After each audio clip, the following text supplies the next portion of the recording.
नमस्कार, मैं CS Alok Kumar, company secretary Alok Kumar and associates और current chairman ICSI Patna chapter.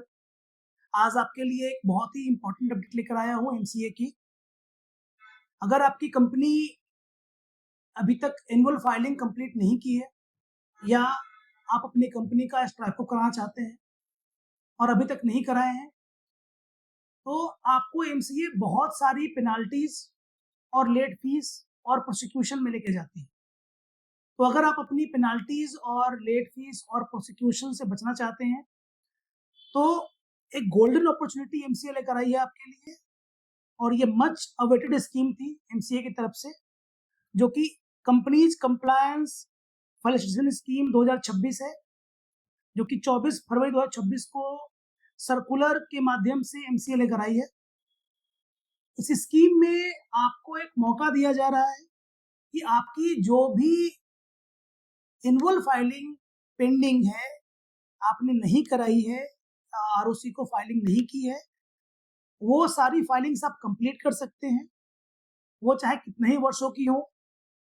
ये स्कीम स्टार्ट होगी 15 अप्रैल 2026 से और ये 15 जुलाई 2026 को खत्म हो जाएगी। इसका मतलब बहुत ही कम समय है आप सभी के लिए। अभी से आपको प्रिपेयर होना होगा। 15 अप्रैल से 15 जुलाई के बीच में आपको अपनी जितनी भी एनुअल फाइलिंग पेंडिंग है आरओसी की, उसे कंप्लीट कराना होगा।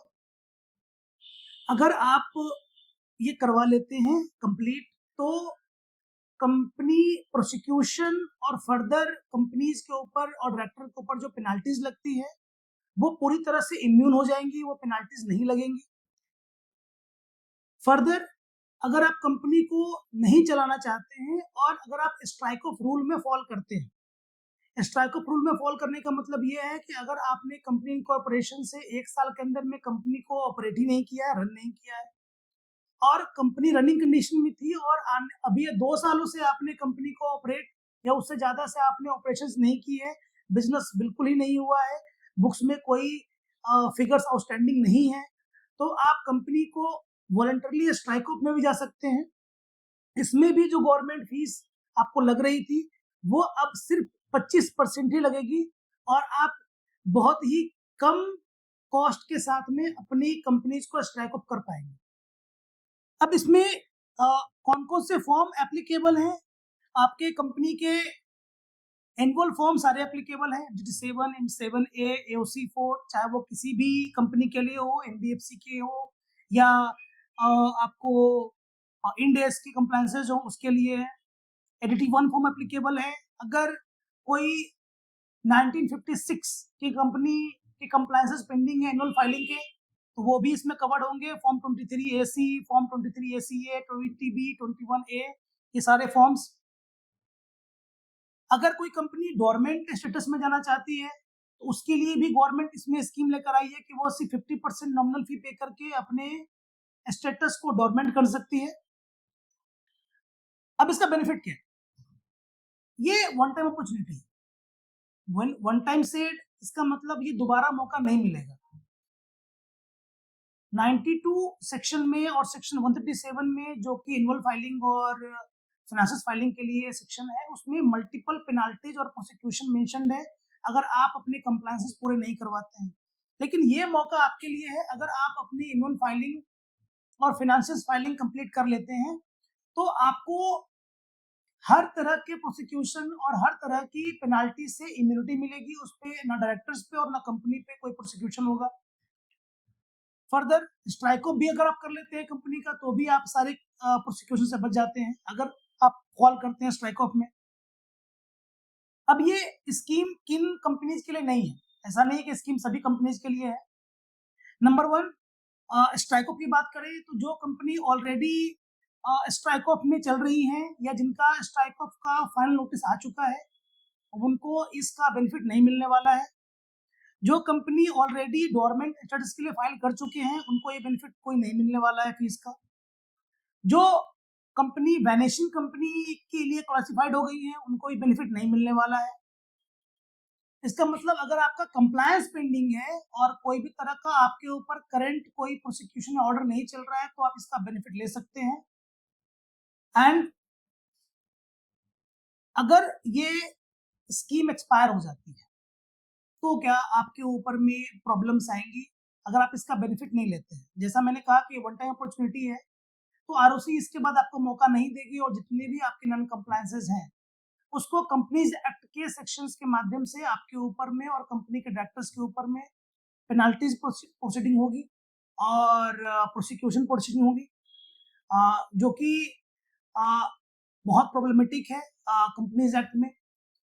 सो प्रोसिक्यूशन बहुत ही स्ट्रिक्ट होगा क्योंकि ये अपॉर्चुनिटी गवर्नमेंट दे रही है आपको। अगर आपकी कंपनी अभी भी नॉन कंप्लाइड है और इसमें ईयर्स का कोई भी क्लाउज नहीं है, कितने भी ईयर्स के लिए वो पेंडिंग है तो वो सारे ईयर्स कवर होंगे।